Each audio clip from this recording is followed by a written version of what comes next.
Welcome to the ISO Show, dispelling myths and sharing tips for success to improve your business with ISO standards, with your host, Mel Blackmore.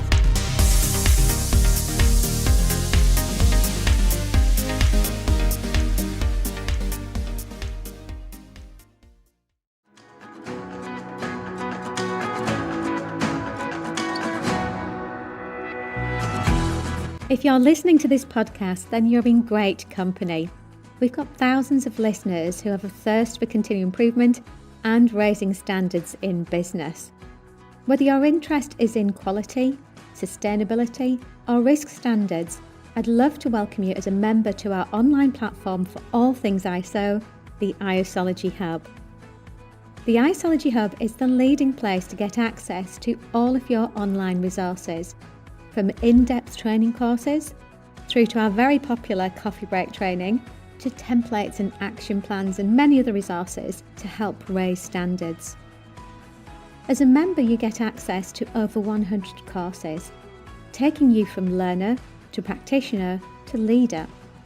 The ISology Hub has all the resources that you need, which will really help to make your life easier and to help improve compliance in those business critical areas. So if you'd like access to learning and compliance resources ranging from data privacy to environmental management, anti-bribery, business continuity, quality, health and safety, to name just but a few, the list is endless actually, then we'd love you to come and join us. Just head over to the isologyhub.com.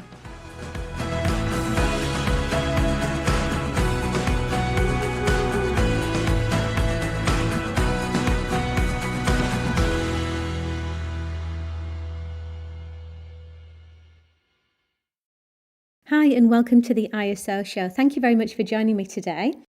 If your company has an ISO management system in place, you need to be aware of the new climate change amendment that affects all businesses certified to ISO standards across the globe, regardless of whether it's a quality standard, risk or environmental management standard. This new climate change amendment has already come into effect and it's basically effective immediately. And so we're actually going to be running an event to help you to understand what the changes are and what will be required of this unprecedented change. So that event is going to be on Monday, 20th of May 2024, between 2 o'clock and 4 o'clock GMT. So at the event, we're going to be explaining what the new changes are, why these changes have been introduced and what businesses need to do. But most importantly, we're actually going to be running a workshop at the event on how to integrate the new changes into your existing ISO management system. And we are also going to be taking you through the Climate Change Amendment Game Plan, which is in the ISology Hub. And there are going to be some offers available that is only available for a limited period of time up until the 7th of June, which gives you access to lots of freebies like free consultation on climate change, free consultation on legal compliance in relation to climate, and also we're going to be giving away 50% to 70% discounts, depending on the numbers, of the ISology Hub subscription. So this is, as I say, a one-time offer, and so you'll get to hear more about that offer if you attend the event on the 20th of May. So what I'd like to do today is just touch on some of those topics that we're going to be covering at the live event on the 20th of May, but I'm just going to be covering it at a very high level for now. I'm not going to be going into the details of how to integrate the new climate change amendment into your existing management system. You'll need to come along to the event for that. So, what is this new change? Well, if you are a long time listening to the podcast, you'll have heard me talking about up and coming standards, changes to standards, where we run series to help you to transition through to the new versions of the standards. A good example of that is ISO 27001-2022. So we ran a series of podcasts explaining all about the new changes that were coming into effect. Now, the difference between that and this new climate change amendment is very different. Number one, it isn't a new standard. It is an additional requirement to your existing ISO management standard. And secondly, instead of giving you 3 years to transition for this new change, which is typical for other ISO standards like ISO 27001, you've actually got to do it now. So some companies might be panicking about this, but you really don't need to panic, because if you attend that event, we'll be able to explain exactly what you need to do and how you need to do it. But ultimately, I personally think that this is long overdue. Again, if you've listened to these podcasts before, you know that we're very passionate about sustainability, raising standards across organisations to help them to reduce their environmental footprint and achieve carbon neutrality. So I think actually this is a great opportunity for those organisations that may have been burying their head in the sand, or might have been thinking, 2030 is quite a long time off, or 2050 is. We don't actually need to do anything now. Well, actually, you do need to start acting now. So I think that ISO have got the right idea with saying, yep, you need to do something now, not in 3 years' time, because it's already too late. So let's crack on. So in terms of what the changes are, so basically, just to give you a little bit of background, in February 2024, so I'm just recording this in April now, that was just a couple of months ago, the International Organisation for Standardisation, ISO, introduced this groundbreaking amendment to integrate climate change considerations into various management system standards. So what's changed? Well, the amendment doesn't prescribe specific actions. Instead, it adds text to existing clauses in 31 standards, including, obviously, the mainstream standards like ISO 9001, 14001 and 27001. So these changes include, now the two specific changes. The first one is relevance of climate change. Organisations must assess if climate change is a relevant issue for their operations and context, which is in relation to clause 4.1. So I'll just repeat that. Relevance of climate change. And I'm reading exactly from the new amendment. Organisations must assess if climate change is a relevant issue for their operations and context. Now let's face it, which organisation isn't affected by the climate change? And which organisation doesn't need to consider it in relation to their stakeholders, whether they're employees, suppliers, shareholders, regulators. So in the UK, for example, we've got the Environment Agency. It's obviously a consideration for all organisations. And then the second change is in relation to stakeholders. So stakeholders' expectations has been added, and it specifically states that relevant interested parties can have requirements related to climate change.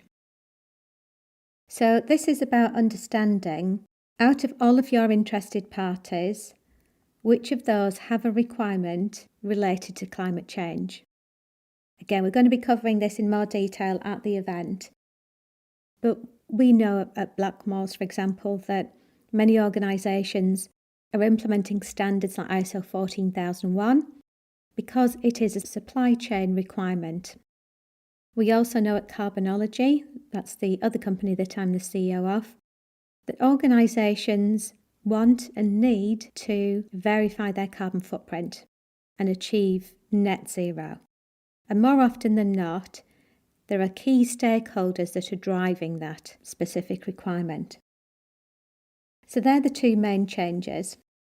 So, why has this change been implemented? Well, it's in part due to the ISO's resolution in support of the ISO London Declaration on Climate Change. And the aim is making climate change considerations an integral part of a management system, not simply an afterthought. And as we all know, climate change will affect everyone, and it should be a concern that every organisation fully considers to ensure that they're resilient and adaptable enough to deal with climate-related risks.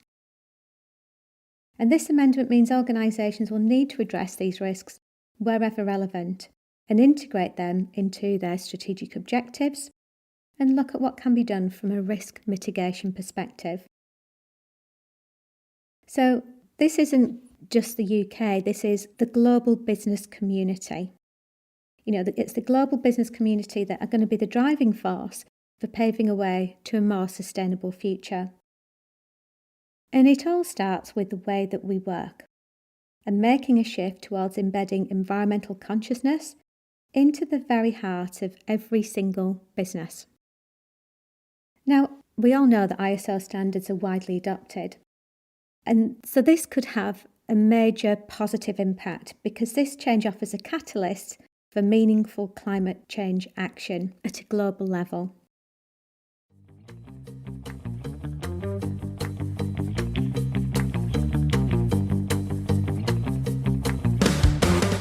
Are you new to ISO standards and want to know what it's all about? Or maybe your company has multiple ISO standards, but there's a lack of engagement and compliance. Whether it's quality, sustainability or risk standards, the Isology Hub is your one-stop shop for all your online learning resources associated with raising your company's standards. From as little as £99 a month, you can have unlimited access to hundreds of online training courses and achieve certification for completion of courses along the way, which will take you from learner to practitioner to leader in no time. So what courses are in the Hub? Well, there are courses on everything a head of quality, sustainability, information security and health and safety would need to manage compliance and raise standards. With over 100 courses available to you, here are examples of just a few. ISO 9001 Internal Auditor, how to transition to the new ISO 27001 standard, the role of ESG in quality management, and how to integrate management systems. But it's not just courses in the Isology Hub. You can access templates, downloads, and action checklists to take your business to the next level. So why not try the Isology Hub today? Just click on the link at www.isologyhub.com and you'll get access to all our resources within minutes. If you're interested in embedding best practice across your organisation or would like to develop an awareness and training programme for employees, we offer a free learning and development session to tailor a bespoke training programme based on your organisation's needs. So we'd love for you to join as an Isology Hub member. Just head over to isologyhub.com to get access to your unlimited training and compliance resources.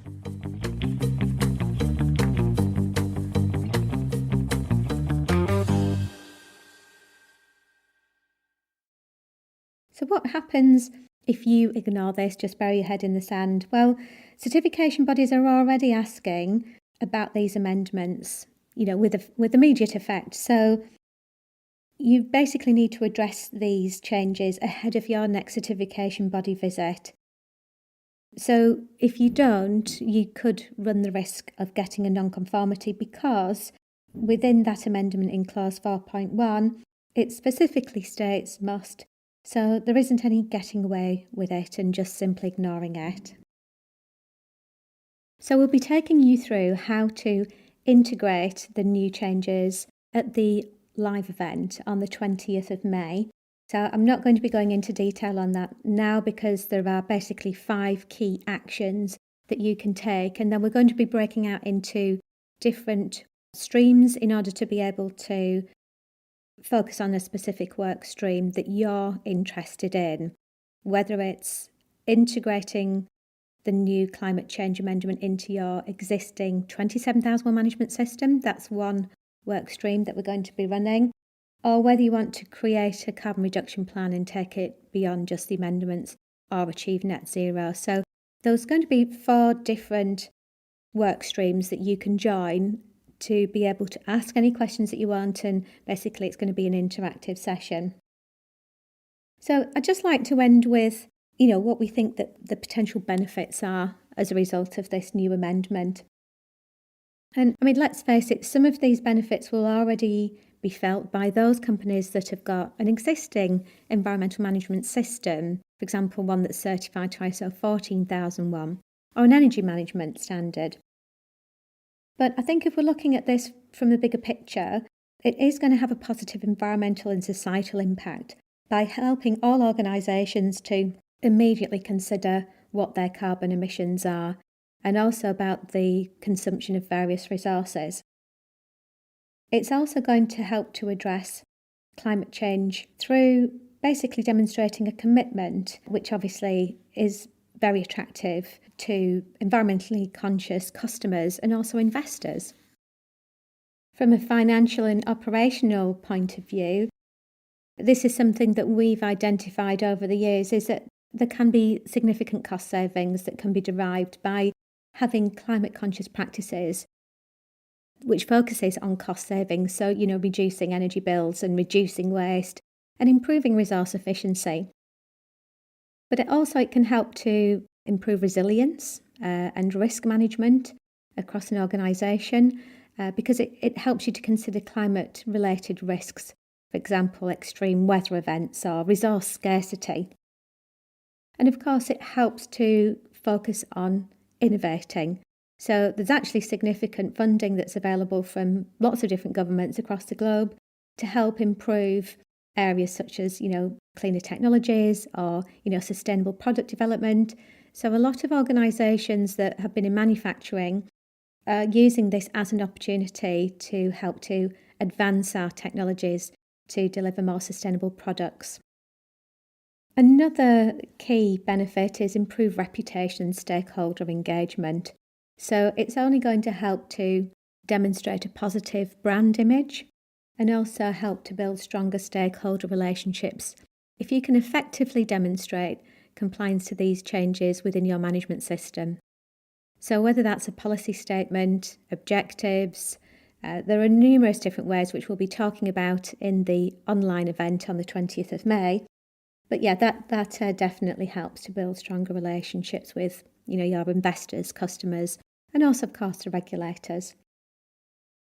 And last but not least, I think another benefit is the overall improvement of your management system. I'd be interested to hear how many organisations that have got ISO standards, and they may already have a net zero policy, or they might have a sustainability committee, and they might have some fantastic environmental initiatives around climate change, but it's not an integral part of the business operations. It's not part of the ISO management system. So this is the perfect opportunity to bring that together to create a holistic framework for sustainable business management, which of course, for our long-time listeners to the ISO show, is always going to be based on continual improvement. So I hope that little snapshot of the new climate change amendment has been helpful for you. You may have already heard of it, but if you haven't, obviously this is news that you need to act on. So obviously the first stepping stone there is to attend our live online event on the 20th of May. So you'll be able to access a link to join the event and be able to register in the link to the show notes on this podcast. And we'll also be listing the offer that we'll be having at that event as well. So we've got lots of freebies, lots of free consultancy, and also some amazing discounts on the ISOlogy Hub if you're interested in learning more and going from learner to practitioner to leader across multiple ISO standards. So thanks very much for listening, and I look forward to catching you on the next ISO show.